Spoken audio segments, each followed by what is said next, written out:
A'udzu billahi minasyaitonir rajim. Bismillahirrahmanirrahim. Assalamualaikum warahmatullahi taala wabarakatuh. Ibu-ibu sekalian, kita baca Fatihah dulu untuk pengarang kitab Riyadhus Shalihin, dan Fatihah khusus buat kita semua yang sedang sakit, mudah-mudahan diangkat penyakitnya. Syai'un lillahi lahum al-Fatihah. A'udzu billahi minasyaitonir rajim. Bismillahirrahmanirrahim. Alhamdulillahi rabbil alamin. Arrahmanir rahim. Maliki yaumiddin. Iyyaka na'budu wa iyyaka nasta'in. Ihdinas siratal mustaqim. Siratal ladzina an'amta 'alaihim ghairil maghdubi 'alaihim waladdallin. Rabbana ighfir lana wa liwalidayna amin. Ya. Kita lanjut di hadis yang ke-20. Bismillahirrahmanirrahim. Wa qala an-nabiy sallallahu alaihi wasallam, bersabda Nabi sallallahu alaihi wasallam, inna 'idhamal jaza'i ma'a 'idhamil bala. Sesungguhnya besarnya pahala seseorang itu ma'a 'idhamil bala, tergantung dengan besarnya ujian yang dia dapatkan.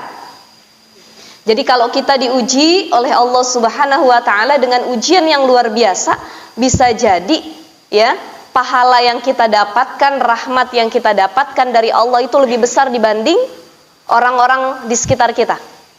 Ya, jadi setiap orang itu pasti diuji. Betul ya, Bu ya? Mau yang muda, yang tua, yang kaya, yang miskin, ya, yang belum baligh, yang sudah baligh, yang sudah menikah, yang belum menikah gitu. Yang belum punya anak, yang sudah punya anak, masing-masing punya ujian. Kalau yang belum menikah, mungkin ujiannya untuk menahan hawa nafsunya. Ujiannya bagaimana menjaga dirinya untuk tidak masuk dalam jurang maksiat. Ya, itu berat ujiannya. Yang sudah menikah, ujiannya beda lagi. Apa ujiannya kalau orang sudah menikah? Pasangan. Jadi rumah tangganya diuji. Ngelihat pasangan bosen. Ya, ada aja yang dipertengkarin sama pasangan. Ada nggak yang bosen sama pasangan sendiri? Ada. Mungkin kalau menikah baru 1 tahun, 2 tahun, 5 tahun itu masih saling suka, belum bosen. Tapi nanti ada fase-fase di mana suami istri itu mulai bosen sama pasangannya. Makanya kalau suami istri mulai merasa bosen, yang harus dilakukan adalah bukan merubah pasangannya, tapi merubah keadaannya. Saya bosen banget deh punya suami kayak gini. Kayaknya lebih enak kalau dapat suami yang lain deh. Ya. Jadi bosen lagi nanti. Udah sama yang kedua. Izin sebentar ya, Bu. Agak habis suaranya, Masya Allah. Ini masih kedengeran kan?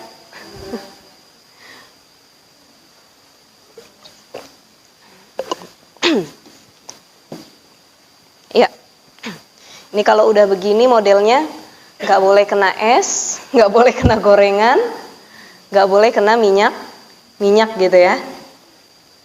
Jadi kalau kita bosen sama pasangan kita sendiri, terus kita berdalih pengen ganti pasangan, itu sampai kapanpun nggak dapet orang yang sama, nggak dapet orang yang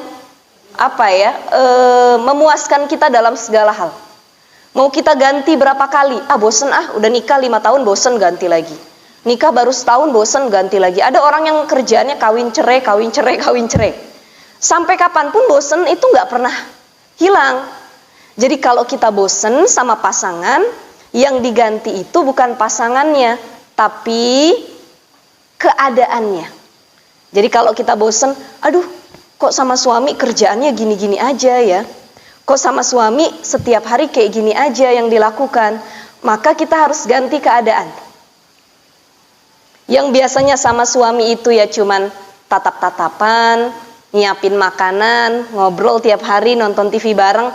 Kali-kali harus ada waktu yang namanya family time, me time, love time. Waktu antara suami dengan istri, anak gak usah diajak. Ya, kita liburan yuk ya. Kemana? Nggak usah yang jauh-jauh ya, nggak usah yang mahal-mahal, cukup ke puncak. Kita nyewa hotel 1 malam, udah anak nggak usah dibawa, titipin dulu. Itu mengganti keadaan nggak, Bu? Iya, mungkin bosen kalau di tempat tidur, di kamar modelnya gitu-gitu aja. Di rumah modelnya seperti itu aja. Cari lingkungan yang baru, cari keadaan yang baru. Bagaimana suami istri itu biar nggak bosan lagi keadaannya. Jadi itu yang harus dilakukan. Orang yang sudah menikah ujiannya beda. Yang belum punya anak diuji kesabarannya. Belum dikasih anak, ngelihat teman-temannya udah punya anak 1, 2, 3. Bahkan ada temennya yang tiap tahun punya anak, ya. Kadang-kadang cuman dikedipin sedikit sama suaminya langsung hamil. Ada yang model begini, ada nggak? Ada. Tapi ada yang sudah ikhtiar bertahun-tahun, sudah ke dokter manapun, belum dikasih anak juga. Artinya yang belum punya anak ujian, kesabarannya diuji oleh Allah Subhanahu wa taala dalam menanti buah hati. Yang sudah punya anak diuji lagi. Ngurusin anak itu apa enak? Luar biasa ujiannya ya Bu ya. Apalagi kalau jarak anak kita antara satu dengan yang lainnya itu nggak jauhan. Baru setahun usia anak kita hamil lagi.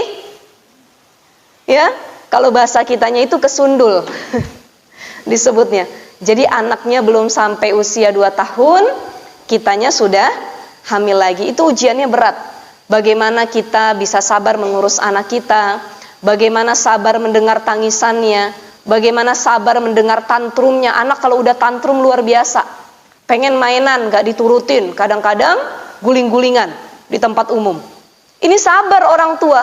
Belum lagi kalau anak yang jadi ujian buat orang tuanya, dikit-dikit melakukan kesalahan, dikit-dikit melakukan maksiat. Jadi baik yang belum punya anak ataupun yang sudah punya anak, itu masing-masing diuji oleh Allah Subhanahu wa ta'ala. Dan orang yang ujiannya berat, itu sesungguhnya pahalanya juga lebih besar. Jadi kalau kita diuji berat sekali oleh Allah Subhanahu wa ta'ala, jangan sedih, jangan takut, yakinlah pahala dan rahmat Allah itu lebih besar buat kita semua. Gitu ya, Ibu sekalian ya.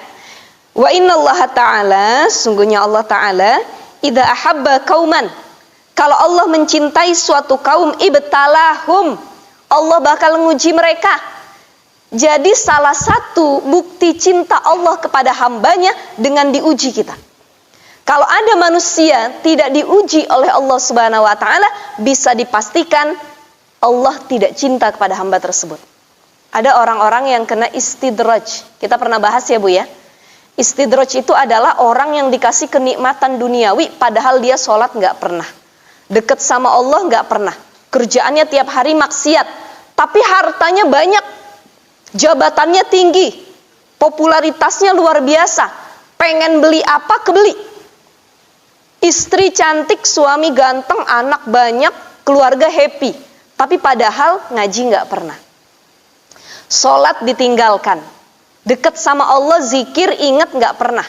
Tapi ngalir terus hartanya, ngalir terus kenikmatan duniawinya. Ini kalau modelnya seperti ini sudah dipastikan berarti orang ini istidraj. Dikasih kenikmatan oleh Allah, tapi kenikmatan itu sesungguhnya bukan nikmat, melainkan itu salah satu bentuk tanda Allah nggak cinta sama dia. Tapi kalau ada orang dikasih nikmat terus sama Allah dan dia juga deket sama Allah, itu berarti bukan istidraj. Jadi harus kita renungin, kita muhasabahi sampai saat ini, ya Allah, hidup saya enak sampai saat ini, harta saya banyak. Selama ini saya deket gak sama Allah ya? Kalau selama ini kita gak deket sama Allah, harta kita banyak, hidup kita gak pernah dicoba, gak pernah dikasih sakit, gak pernah ada ujian dari manapun, bisa jadi Allah tidak cinta kepada kita. Tapi kalau misalkan harta kita banyak, hidup kita enak, tetapi ada aja ujian yang datang, entah dari anak yang sakit, entah dari pasangan sendiri, ada ujiannya mungkin dari ipar, dari mertua, atau dari hal-hal yang lainnya, sudah dipastikan Allah cinta kepada kita, dan Allah menguji kita semata-mata karena Allah mencintai hambanya. Ini disebutkan tadi, idza ahabba qauman ibtalahum. Jadi bukti cinta Allah kepada suatu kaum, kepada seseorang dengan menguji mereka. Ya. Faman radiya falahu ridha. Siapa yang ridha dengan ujian yang Allah berikan kepada kita, maka Allah juga ridho dengan hamba tersebut. Ya Allah, saya diuji dengan penyakit, bertahun-tahun saya sabar, ridho dengan penyakit ini, maka Allah juga ridho sama kita. Ya, wa man sakhita falahu sukhtu.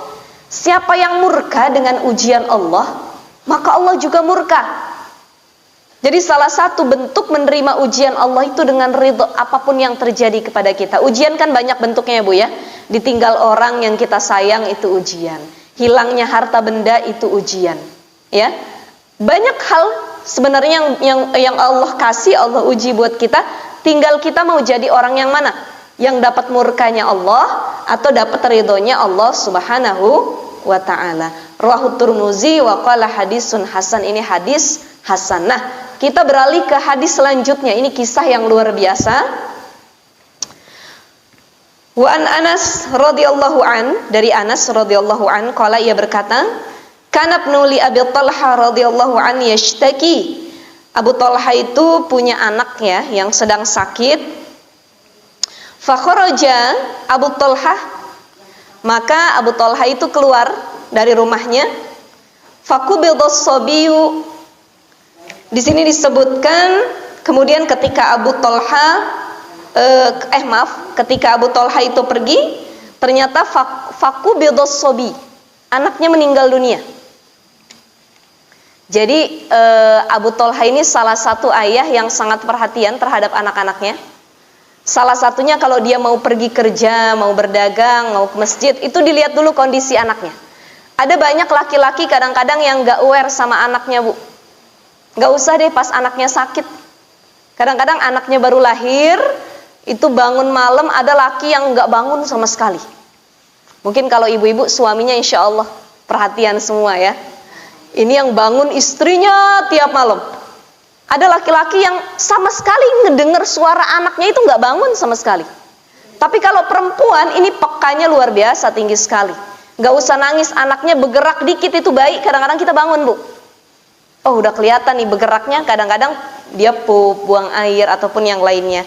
Nah Abu Talha adalah salah satu sosok ayah yang sangat perhatian terhadap anaknya. Faqubidas sabi, anaknya ternyata meninggal dunia ketika dia pergi meninggalkan rumah. Falamma raja'a Abu Talha, ketika Abu Talha kembali ke rumahnya, qala, ia berkata, ma fa'ala bani, ya.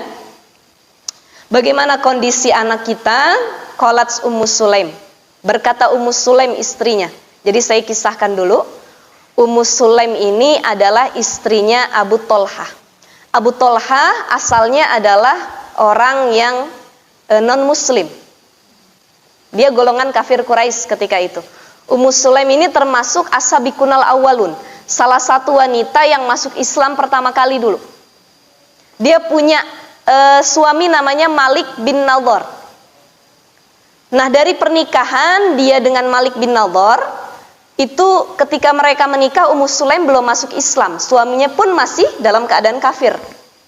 Ketika menikah mereka punya anak namanya Anas bin Malik. Nah suka dengar ibu-ibu ya, Anas bin Malik. Anas bin Malik ini adalah putra dari Ummu Sulaim dengan Malik bin Nadhr. Ketika mereka sudah punya anak, menikah, datang ajaran agama Islam, ajaran Rasulullah SAW, maka Ummu Sulaim salah satu perempuan yang masuk Islam ketika itu. Ketika suaminya tahu, Malik bin Nadhr ini marah, murka sama istrinya. Kenapa kamu ikutin agama Muhammad? Tinggalkan. Aku gak suka ya kamu masuk ke agama dia. Jadi sebagai suami ya dia gak suka gitu ya. Nah Ummu Sulaim lebih memilih agamanya daripada suaminya. Ini luar biasa sekali. Anaknya Anas bin Malik itu dituntun oleh Ummu Sulaim untuk membaca syahadat. Asyhadu alla ilaha illallah wa asyhadu anna Muhammadan Rasulullah. Masih kecil waktu itu. Ya Anas bin Malik masih kecil, dibantu syahadat untuk masuk Islam bareng sama ibunya. Nah ketika itu cekcok rumah tangga, Malik bin Nadhr pergi berniaga. Di satu perjalanan Malik bin Nadhr ketemu dengan musuhnya. Dalam satu riwayat ternyata dalam perjalanan itu dia meninggal dan belum sempat masuk Islam. Yang baru masuk Islam istri dan anaknya, Anas bin Malik dan Ummu Sulaim. Nah Ummu Sulaim itu pernah bernazar begini, aku tidak akan menikah sampai anakku dewasa. Itu rata-rata janda itu begitu nazarnya. Betul nggak, Bu? Beda perempuan sama laki-laki. Laki-laki istrinya baru meninggal, dia udah kawin lagi. Kadang itu kuburan belum kering, dikipasin. Gimana caranya biar cepat kering, langsung nikah lagi. Kan katanya kalau belum kering nggak boleh nikah lagi ya. Ada istilah candaannya begitu. Sampai dikipasin biar kering cepetan, biar dia bisa nikah lagi. Ya, bahkan kadang-kadang istrinya belum 7 hari, belum 40 hari, belum setahun, itu kalau laki-laki sudah menikah lagi. Beda sama perempuan. Kalau perempuan dia mau nikah lagi mikir, betul nggak, Bu? Punya anak kecil, aduh ya Allah. Kira-kira kalau nikah lagi suami baru ini nerima anak saya nggak ya? Makanya perempuan-perempuan yang dia ditinggal mati suaminya, yang jadi janda ataupun karena cerai dengan suami sebelumnya, ketika nikah lagi dia berpikir begini, ya Allah, aku akan nikah lagi dengan catatan aku mencari suami yang bukan hanya cinta dengan diriku tapi juga dengan anakku. Karena kalau cuma cinta sama dirinya, nggak cinta sama anaknya, itu jadi masalah baru lagi nanti. Pertengkaran lagi. Berapa banyak ibu yang menikah lagi, akhirnya anaknya dititipin sama nenek kakeknya, gara-gara nggak diterima sama suami barunya. Kesian nggak, Bu? Kesian anaknya. Terluntang-lantung tinggal sama kakek neneknya. Ibunya nikah lagi. Maka prinsip kita, baik kita seorang ibu ataupun seorang ayah, kalau kita menikah lagi, carilah pasangan baru yang dia juga perhatian dan sayang terhadap anak-anak kita. Jangan sampai gara-gara kita punya pasangan baru, anak-anak kita terlantar dan tidak mendapatkan perhatian sama sekali. Ummu Sulaim dia bernazar, aku nggak mau nikah lagi ya Allah, kalau anakku belum dewasa. Kalau sudah dewasa nanti aku mau menikah lagi. Nah, ketika itu Anas bin Malik sudah dewasa dan Ummu Sulaim dari Anas bin Malik masih kecil, itu Anas bin Malik dibawa ke Rasulullah. Ya Rasulullah, aku serahkan anakku Anas bin Malik untuk jadi khodim. Orang yang engkau didik, yang bisa menolongmu, membantumu, mengerjakan apapun yang engkau suruh, wahai Rasulullah. Akhirnya Anas bin Malik ini salah satu orang terdekat Rasulullah dan menjadi orang yang juga banyak meriwayatkan hadis dari Rasulullah Sallallahu Alaihi Wasallam. Ini masya Allah, ibunya udah menyerahkan ke Rasul dari kecil.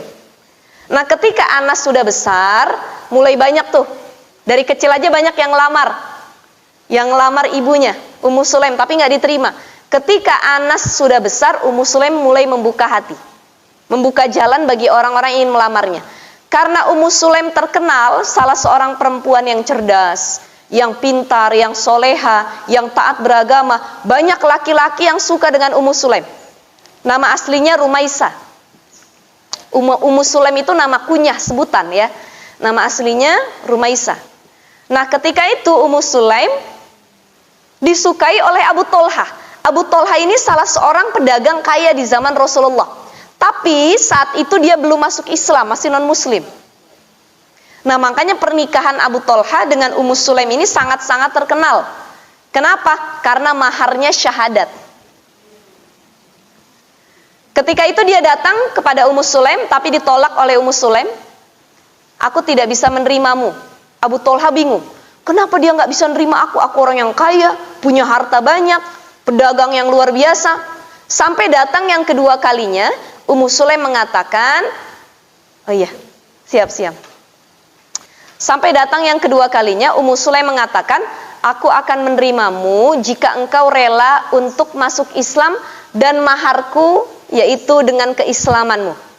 Jadi Ummu Sulaim pengen mahar pernikahannya adalah Islamnya Abu Tolha. Apa yang terjadi? Kata Abu Tolha, bagaimana caraku untuk bisa masuk Islam? Kata Ummu Sulaim, silahkan datang kepada Rasulullah Sallallahu Alaihi Wasallam. Datanglah Abu Tolha ke hadapan Rasul. Kata Rasul yang sedang berbincang dengan para sahabat, wahai sahabat, lihatlah ada Abu Tolha datang. Matanya memancarkan keinginannya untuk masuk Islam, kata Rasulullah. Jadi niatnya bukan karena perempuan saja, tapi karena hatinya juga pengen masuk Islam. Ya, datang dibimbing oleh Rasul, masuk Islam, barulah Abu Tolha dengan Ummu Sulaim menikah. Dan maharnya bukan perhiasan, bukan yang lainnya, tapi maharnya adalah syahadat Islamnya Abu Tolha. Masya Allah, luar biasa sekali ini ya. Ini luar biasa, mudah-mudahan banyak perempuan-perempuan zaman sekarang yang seperti itu. Karena kebanyakan zaman sekarang perempuan kalau dia suka sama non-muslim, dia yang ikut agamanya. Ya. Makanya kalau misalkan ada laki-laki non-muslim suka sama anak kita, ya boleh-boleh saja dengan catatan dia harus mengikuti agama kita Islam. Bukan kita yang ikut agama dia. Kalau memang tidak ada yang mau mengalah salah satunya, ya udah, di-cut aja, diakhirin hubungannya. Jangan sampai kita menggadaikan akidah ataupun agama kita. Toleransi boleh, tapi dalam hal akidah itu dilarang dan tidak diperbolehkan. Ummu Sulaim nikah sama Abu Talha, punya anak. Nah, anaknya ini yang meninggal. Ya. Kita lanjut. Wa hiya ummus sabi wa askanu ma kana faqarrabat lahul asya'a fata'asya thumma asaba minha. Kemudian istrinya Ummu Sulaim itu menghidangkan makanan, ya. Kemudian setelah selesai makan, istrinya berkata, "Kuburkanlah anak itu." Nah, begini kisahnya. Jadi ketika Abu Talha itu pulang, kan dia nanya nih Bu, namanya suami ya, pulang dari masjid, "Bagaimana keadaan kondisi anak kita?" Kata Ummu Sulaim, dia sudah tenang, ya. Askanu makana faqarrabat lahul asya. Dia udah tenang di kamarnya. Ya, enggak usah diganggu, nanti kalau diganggu dia bangun, kata istrinya. Akhirnya istrinya sudah menyiapkan makanan yang enak untuk suaminya. Ini buah kesabaran dari Ummu Sulaim. Jadi ketika anaknya meninggal, Ummu Sulaim nangis berurai air mata. Sakit, pedih hati seorang ibu ditinggal seorang anaknya. Ketika dia meninggal, kata saudara-saudaranya bilang gini, "Wahai Ummu Sulaim, kasih tahu Abu Talha." Samperin, gak usah katanya, tunggu Abu Talha pulang. Biar hati dia tenang, biar hatiku yang sakit saja katanya. Aku yang sabar, biar, gak apa-apa kata Ummu Sulaim. Nah ketika itu kata saudara-saudaranya, apa kita harus mengasih tahu ke Abu Talha? Kata Ummu Sulaim bilang, gak usah, kalian keep silent aja, diem semuanya, gak usah ada yang ngomong. Biar aku yang menyampaikan langsung ke Abu Talha nanti kalau dia sudah sampai di rumah. Pulang Abu Talha, disiapkan, dihidangkan makanan oleh Ummu Sulaim, sudah kenyang suaminya makan, kata Ummu Sulaim, mandilah Abu Talha. Mandilah wahai suamiku, sudah disiapkan. Ketika sudah selesai mandi, Ummu Sulaim berdandan cantik menggoda suaminya, dilayani suaminya di dalam kamar sampai suaminya puas. Ya.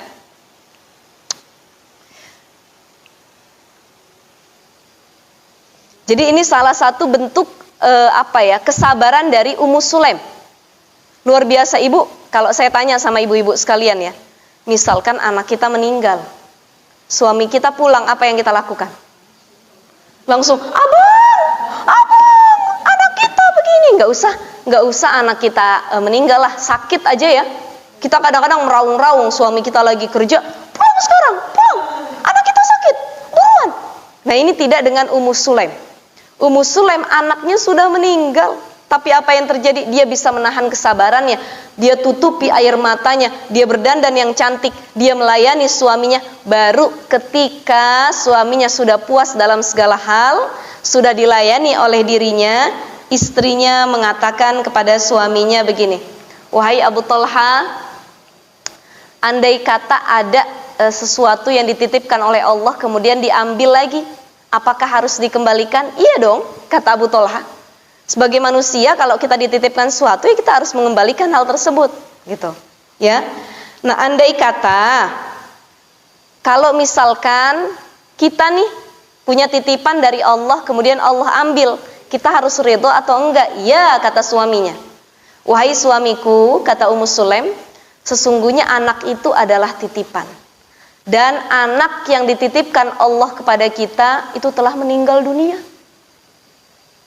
Kaget Abu Talha, ya. Kemudian dia marah. Di sini disebutkan, falamma asbaha Abu Talha ata Rasulullah sallallahu alaihi wasallam fa akhbaruhu. Ketika sudah pagi harinya, ya anaknya sudah dikubur dan lain sebagainya, sudah selesai pengurusan jenazahnya, Abu Talha datang kepada Rasulullah menceritakan, "Wahai Rasulullah, aku sangat marah terhadap istriku. Dia tidak mengabarkan kepadaku bahwa anakku telah meninggal dunia. Sudah aku dihidangkan makanan, diberikan pelayanan, baru dia mengatakan bahwa anakku telah meninggal dunia, wahai Rasulullah sallallahu alaihi wasallam." Maka ya faqala Rasulullah sallallahu alaihi wasallam, a'rastumul lailah. Ya. Apakah tadi malam, mohon maaf, kamu juga berhubungan intim, bercampur dengan istrimu? Qala, Abu Talha mengatakan, "Na'am." Ya. Semalam sebelum istriku mengabarkan anakku meninggal, kami berhubungan dulu suami istri. Qala Rasulullah sallallahu alaihi wasallam, "Allahumma barik lahuma fawaladat gulam." Rasul mengatakan, "Wahai Allah," dia berdoa, "karuniakanlah pasangan suami istri ini fawaladat gulaman." Setelah itu enggak lama istrinya hamil. Karena berkat doa Rasulullah SAW, dan Rasul sangat takjub dengan kesabaran Ummu Sulaim. Ini yang doain langsung Rasul. Makanya kalau kita dapat musibah, ada doa yang harus kita baca. Apa doa itu? Silahkan dicatat. Allahumma ajirni fi musibati. Allahumma ajirni fi musibati. Ya. Allahumma ajirni fi musibati. Sudah dicatat? Doa ketika mendapat musibah, baik musibahnya kehilangan orang yang disayang atau harta atau apapun, silahkan baca doa ini. Allahumma ajirni fi musibati wakhlufli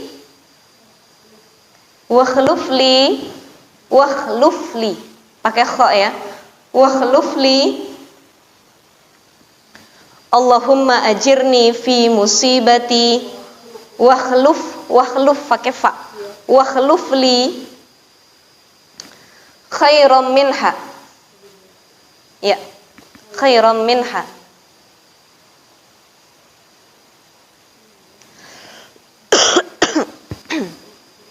Wakhlufli khairam minha. Allahumma ajirni fi musibati wakhlufli khairam minha. Bareng-bareng ibu-ibu. Allahumma ajirni fi musibati wakhlufli khairam minha. Ya. Ya, ini dulu doa yang dibaca oleh Ummu Salamah ya. Istrinya Rasulullah SAW ketika ditinggal oleh suaminya.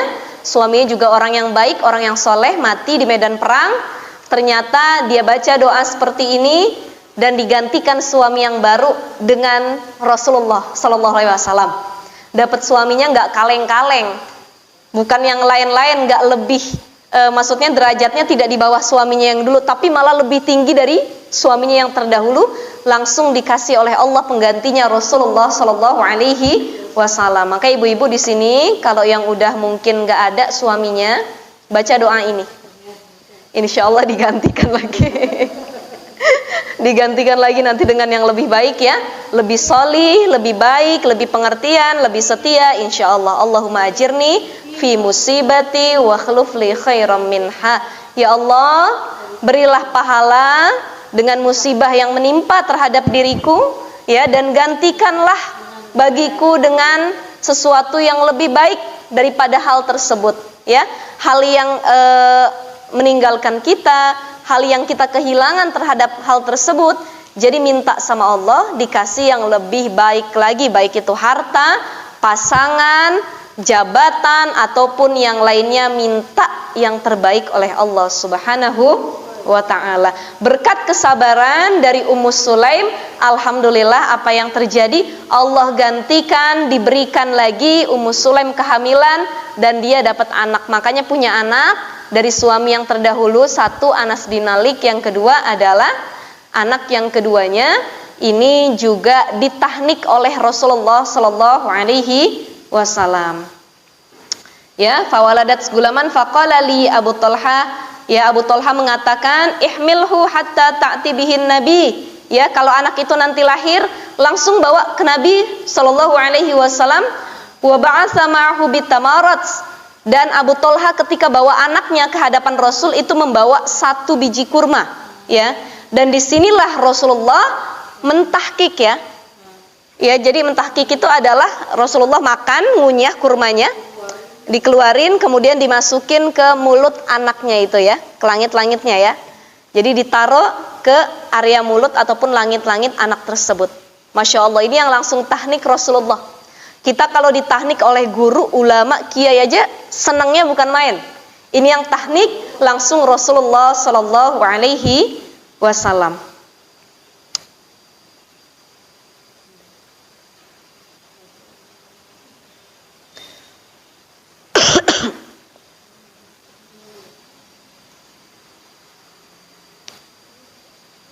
Wa fi riwayatin lil Bukhari, ya, kemudian pada riwayat Bukhari dijelaskan juga qala Ibnu Uyainah, berkata Ibnu Uyainah,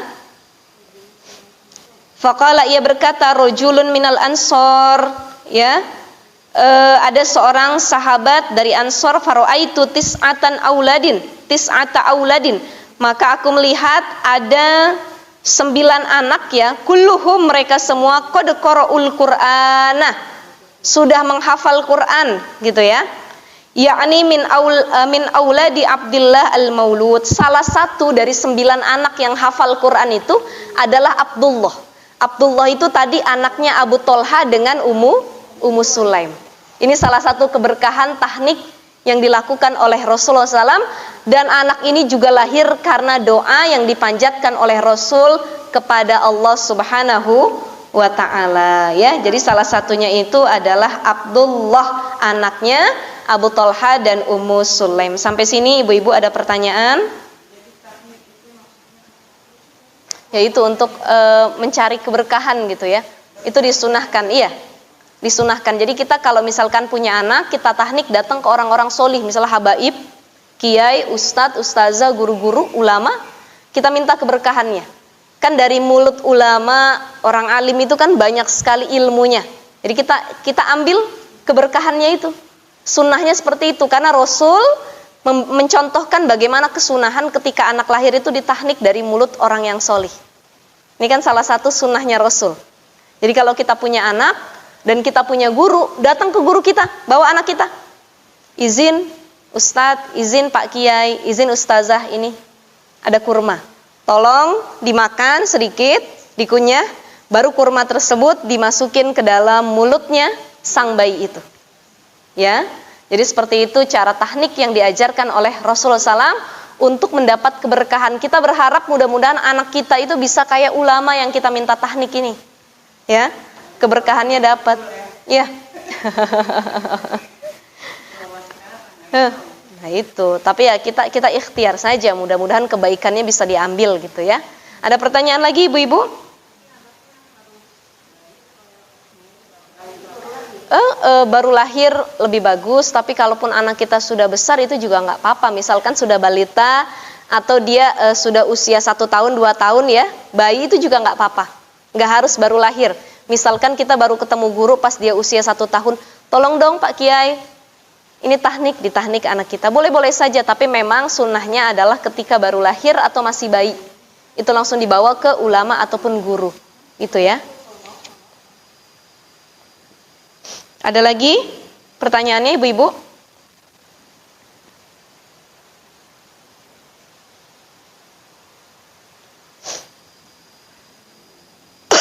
Ada lagi pertanyaan?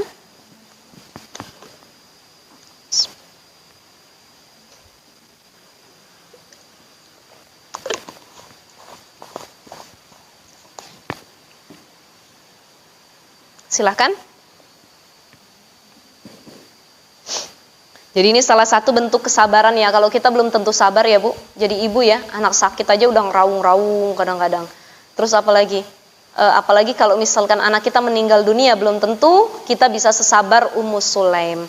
Belum tentu kita bisa sesabar Abu Tolha yang ketika itu anaknya, buah hatinya tercinta, ternyata dipanggil oleh Allah Subhanahu wa ta'ala. Maka ujian orang-orang ini berbeda-beda. Ada yang ujian kehilangan, ada yang ujian dalam hal ekonomi, ada yang ujian dalam hal pasangan yang tidak setia, bahkan ada yang diuji dengan mertua, menantu, ipar, sepupu, ataupun saudara yang sekandung. Itu kadang-kadang jadi ujian buat kita sendiri. Keluarga kita bahagia, penuh kasih sayang, kita punya saudara kerjaannya ngutang mulu. Punya saudara kerjaannya ganggu rumah tangga kita aja. Nggak seneng kita punya ini dinyinyirin, kita punya itu dinyinyirin. Ada yang begitu nggak? Ada. Punya mertua, Masya Allah, kadang-kadang sama menantu ada aja jadi bahan fitnah. Punya menantu juga seperti itu. Ini macam-macam ujiannya dari Allah Subhanahu wa Ta'ala. Jadi orang yang belum menikah, baik dia masih jomblo, belum menikah ataupun sudah menikah, itu semua punya ujiannya masing-masing. Yang belum punya anak diuji, yang sudah punya anak juga ujiannya lebih besar lagi. Ya, jadi masing-masing, jangan pernah menganggap hanya kita yang diuji. Sesungguhnya yang diuji adalah keseluruhan. Kalau ujian kita lebih besar daripada yang lain, berarti di sini bisa kita pastikan Allah sangat mencintai kita sebagai hambanya. Baik, satu hadis lagi ibu-ibu, karena sudah jam 10 ya. Wa Nabi Hurairah radhiyallahu an, dari Abu Hurairah radhiyallahu an, anna Rasulullah sallallahu alaihi wasallam qala, ia berkata, laisa syadid, ya hadis kedua-dua ya, karena yang tadi itu masih pengulangan hadisnya ya. Laisa syadidu bisur'ati, yang dikatakan orang yang kuat, orang yang hebat ya, bukanlah orang yang menang bergulat. Ya, laisa syadidu bisur'ati. Jadi orang yang pandai bergulat, pandai berantem, pandai pukul-pukulan, itu bukan orang yang kuat. Itu cuma sok kuat, sok keren yang begitu modelnya. Ya, innamasyadidu alladzi yamliku nafsahu 'indal ghadab. Orang yang kuat dikatakan dalam hadis ini adalah orang yang dapat mengendalikan dirinya ketika sedang marah, sabar ketika marah. Ada orang ngejek kita, fitnah kita, ngejelekin kita, ngatain kita. Kalau kita lawan dengan kemarahan, berarti kita kalah. Tapi kalau kita sabar dengan apa yang orang lain berikan perlakuan buruk kepada kita, berarti kita menang. Itulah yang disebut dengan orang yang kuat. Ya, laisa syadidu bisur'ati, innamasyadidu alladzi yamliku nafsahu 'indal ghadab. Dikatain, alhamdulillah sabar. Miskin banget loh katanya. Alhamdulillah, yang penting masih bisa makan. Suami lu jelek banget ya. Alhamdulillah, yang penting setia. Ada yang ganteng soalnya tapi enggak setia. Anak-anak lu jelek banget ya. Alhamdulillah masih dikasih anak. Berapa banyak orang yang menantikan pengen punya anak, ya? Ada juga yang punya anak tapi anaknya ternyata punya kekurangan, kena sindrom dan lain sebagainya. Kita walaupun anak kita yang gak cakep-cakep banget, alhamdulillah dikaruniakan anak, gitu ya. Dikatain lagi dengan banyak hal, cukup kita sabar. Jadi orang yang kuat adalah dia mampu menahan amarahnya. Kalau kita lagi marah dalam keadaan berdiri, maka duduk. Kalau kita masih marah juga dalam keadaan duduk, terlentang, tiduran. Jadi kalau lagi marah dalam keadaan berdiri nih, ini kan lagi berapi-api ya, cepat-cepat duduk untuk nenangin diri kita. Astaghfirullahaladzim, astaghfirullahaladzim. Kalau duduk masih marah juga, masih kesel juga, cepat-cepat untuk terlentang. Kalau terlentang masih marah juga, miring. Kalau miring masih marah juga, langsung buru-buru ke kamar mandi, ambil air wudhu. Kalau habis wudhu masih marah juga, buru-buru sholat sunnah wudhu. Kalau habis sholat sunnah wudhu masih marah juga, sholat sunnah taubat. Ya Allah, astagfirullahaladzim. Biasanya kenapa kalau orang marah itu disuruh cepat-cepat berwudhu? Karena air itu kan dingin, marah itu kan panas. Jadi yang dingin harus meredakan yang panas. Cepat-cepat berwudhu, meredakan hati kita. Ya, pokoknya kalau suami macem-macem ngeselin, langsung istighfar, duduk. Ya, itu salah satu yang diajarkan oleh Rasulullah Shallallahu Alaihi Wasallam. Jadi menahan marah ini susah nggak bu? Susah nggak?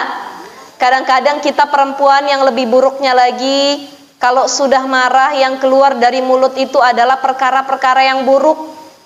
Perempuan ini mulutnya dua. Bahkan dikatakan oleh ahli neuroscience ya, perempuan ini dalam satu hari bisa mengeluarkan kata-kata kisaran 17.000 sampai 20.000 kata. Laki-laki paling banyak cuma 10.000 kata. Makanya itu kenapa laki-laki nggak banyak omong dibanding istrinya. Nah, istri di rumah kalau udah diem aja nggak ngomong berarti tandanya lagi sakit. Karena kalau istri yang sehat dia bawel, omongannya banyak. Mandiin anak, ngomongnya banyak. Adek mandi ya, enak pakai sabunnya apa? Rasa stroberi, wangi harum. Sikat gigi dulu rasanya jeruk, enak, seger, udah cakep, ulu. Tuh mama tuh, kalau mandiin anaknya, betul nggak? Tapi kalau misalkan bapaknya suruh mandiin anaknya, mandiin aja, nggak ada yang terucap satu kata pun. Kelar anaknya kelar. Emaknya nggak cukup sampai situ, pakein baju pun ada omongannya. Pakai baju Barbie, cantik warna pink, iya. Nah itu perempuan. Jadi perempuan kalau dia kurang berucap dalam satu hari, diem aja tandanya lagi sakit, baik sakit hati maupun sakit fisik. Karena fitrahnya manusia ataupun perempuan tersebut itu lebih bawel daripada laki-laki. Amin, doain ya Bu, mudah-mudahan ya Bu ya. Insya Allah langsung kembar dikasihnya nih. Jadi begitu ya, perempuan lebih banyak ngomong daripada laki-laki. Inilah kenapa perempuan kalau marah seringkali yang keluar dari ucapannya adalah kata-kata yang tidak baik. Jadi hati-hati, sebisa mungkin ketika marah kita manage apa yang keluar dari lisan kita. Karena doa ibu itu seperti doa Rasul kepada umatnya. Kadu'ai Rasul ala ummati. Rasul kalau doa kepada umatnya mustajab. Ibu kalau doa sama anaknya, sama suaminya itu juga mustajab. Hati-hati. Kesel sama suami kita doain. Bener-bener lo ya jadi laki. Mudah-mudahan besok di PHK dari kantor. Dipecat lakinya. Kita yang gak dikasih uang belanja. Siapa yang ngedoain? Istrinya, gara-gara lagi marah. Makanya kalau marah tetap bijak. Sebisa mungkin doain yang baik. Ya Allah bang, ngeselin bener jadi orang, mudah-mudahan besok gajinya ditambahin deh, naik. Ini kan bagus doa istri, jabatannya ditaikin gitu ya. Marah sama anak, ya Allah nih anak mecahin piring, mudah-mudahan besok dicolong sama apa genderuwo tuh katanya. Hilang besok anaknya, gara-gara doa dari ibunya, sumpah dari ibunya. Makanya kalau marah sama anak, ya marah sama suami doain yang baik. Anak juga begitu. Ya Allah nak, kamu ngeselin banget nak. Greget kita boleh. Mudah-mudahan besok nak jadi presiden Indonesia. Mudah-mudahan nak besok jadi hafiz Quran. Nah itu marahnya tetap bijak ya. Mudah-mudahan kita semua bisa memanage ucapan kita, hati kita ketika sedang marah. Jangan sampai kalau kita marah mendoakan yang tidak baik, terlebih kepada pasangan dan anak kita sendiri. Kepada orang lain saja kita nggak boleh doain yang buruk. Ingat nggak Bu, Rasul ketika dilempar batu oleh penduduk Taif, ya, dilempar batu, kayu sampai berurai darah dari tubuh Rasul. Marah ini malaikat, di sekelilingnya ada malaikat penjaga gunung, ya. Dan malaikat-malaikat yang lainnya datang berkata kepada Rasul, wahai Rasul, aku sangat sakit hati melihat kekasih Allah diperlakukan seperti itu oleh mereka. Bolehkah wahai Rasul, gunung ini aku timpakan kepada penduduk Taif? Apa kata Rasulullah SAW? Jangan. Malah Rasul mendoakan kebaikan kepada mereka. Allahumma hdi qaumi fa innahum la ya'lamun. Ya Allah, beri petunjuk kepada kaumku karena mereka adalah orang yang tidak mengetahui. Itu doa Rasul malah baik, padahal udah dianiaya sama mereka penduduk Taif. Kita Bu, kalau kita pengen dapat doa yang baik, ya, pengen dapat kebaikan, sebisa mungkin sering doain orang yang baik-baik juga. Jadi salah satu bentuk kebaikan yang akan menghampiri kita disebabkan karena kita sering mendoakan baik sama orang lain. Ada tetangga kita dapat nikmat, ya Allah, alhamdulillah, mudah-mudahan nikmatnya berkah, panjang umur, sehat badan. Itu malaikat mengaminkan, begitu juga untukmu, kata malaikat. Tapi kalau kita doakan yang buruk, ya Allah, tuh orang tiba-tiba kaya, itu dapat dari mana tuh katanya ya? Nyembah apa tuh? Bikin sesajen di mana tuh? Dukunnya mana tuh? Dan lain sebagainya. Ya, besok juga bangkrut tuh. Nah, kalau kita mendoakan yang buruk, maka kata malaikat, begitu juga atasmu. Jadi sebisa mungkin doakan yang baik. Kalau kita rajin mendoakan kebaikan kepada orang lain, disitulah doa baik tersebut akan datang kepada diri kita. Makanya lagi pengen punya hajat, pengen dapat anak, pengen dapat suami, pengen nikah, pengen dapat istri, pengen punya hajat-hajat yang lainnya, pengen punya harta yang banyak.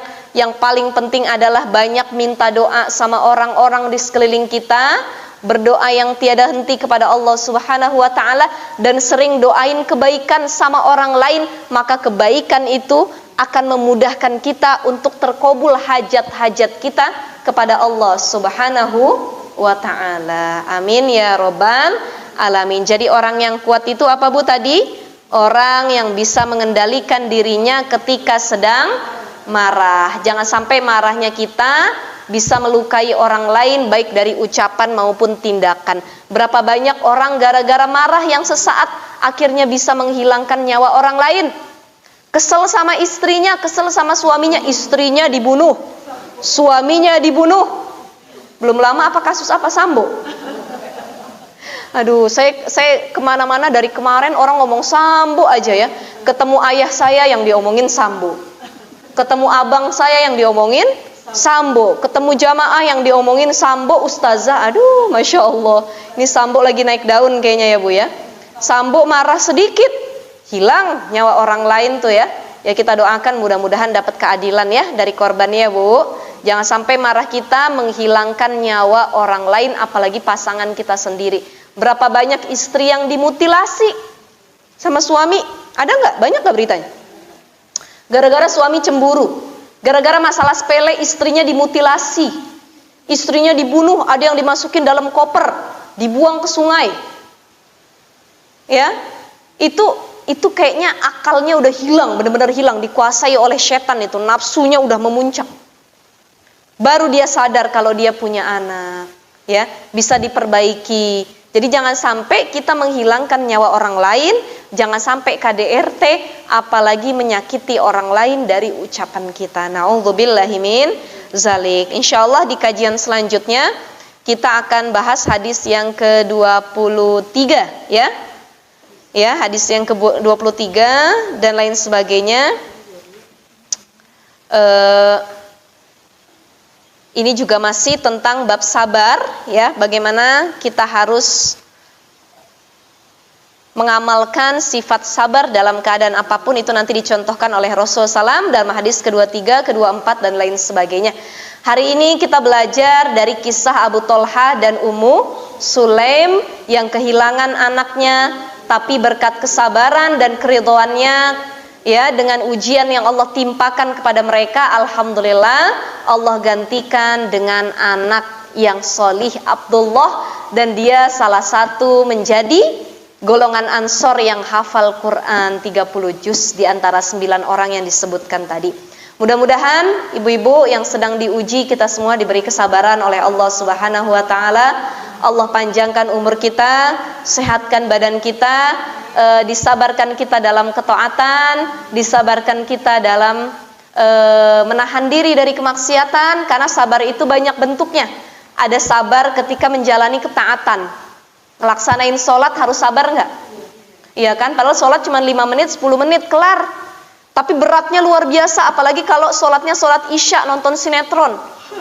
Waduh, ntar dulu deh nunggu iklan gitu ya. Sholatnya sholat subuh, enak banget rasanya tidur, tapi sudah azan, as-sholatu khairum minan naum. Sholat itu lebih baik daripada tidur. Kita dengarnya udah deh, tar aja deh, tidur lagi deh. Enak banget narik selimut, apalagi pakai AC dan lain sebagainya. Itu juga ujian terhadap ketaatan. Kita harus lebih sabar menjalankan ibadah. Puasa 30 hari berat, harus sabar. Haji ya, pada prosesinya harus lebih sabar. Jadi itu kesabaran dalam ketaatan. Yang kedua ada kesabaran dalam kemaksiatan, artinya kita sabar untuk tidak melakukan maksiat. Zina itu enak, minum khamr itu enak, ngambil harta orang lain itu enak, ya, melakukan berbagai kemaksiatan itu enak, tapi harus kita tahan untuk tidak melakukannya. Itulah yang disebut dengan sabar dalam mencegah diri untuk melakukan kemaksiatan. Ya, wallahu a'lam bishawab. Ibu-ibu, mari sama-sama baca Fatihah lagi. Mudah-mudahan sehat walafiat semua, Allah panjangkan umur kita, sehatkan badan kita, diampuni dosa-dosa kita, dijadikan anak-anak kita anak-anak yang solih dan solihah, dijadikan keturunan kita para penghafal Quran, anak-anak yang senantiasa berbakti kepada Allah dan Rasulnya. Dan insya Allah apapun hajat kita yang kita minta kepada Allah Subhanahu wa ta'ala, Allah kabulkan segala hajat niat baik kita. Ala hadhihi niyah wa ala kulli niyatin salihah wa ila hadratin Nabi Mustafa Muhammadin sallallahu alaihi wasallam syai'un lillahi lahum al-Fatihah. A'udzu billahi minasy syaithanir rajim. Bismillahirrahmanirrahim. Alhamdulillahi rabbil alamin. Ar-Rahmanir Rahim. Maliki yaumiddin. Iyyaka na'budu wa iyyaka nasta'in. Ihdinas siratal mustaqim, siratal ladzina an'amta 'alaihim ghairil maghdubi 'alaihim waladdallin. Rabbana ighfir lana wa liwalidayna amin. Agak bindeng suara saya, Bu ya, kedengarannya. Ya, terima kasih Ibu-ibu sekalian. Mari kita baca doa kafaratul majlis. Subhanakallahumma wa bihamdika nasyhadu an la ilaha illa anta nastaghfiruka wa natubu ilaik. Billahi taufiq wal hidayah. Wassalamualaikum warahmatullahi wabarakatuh.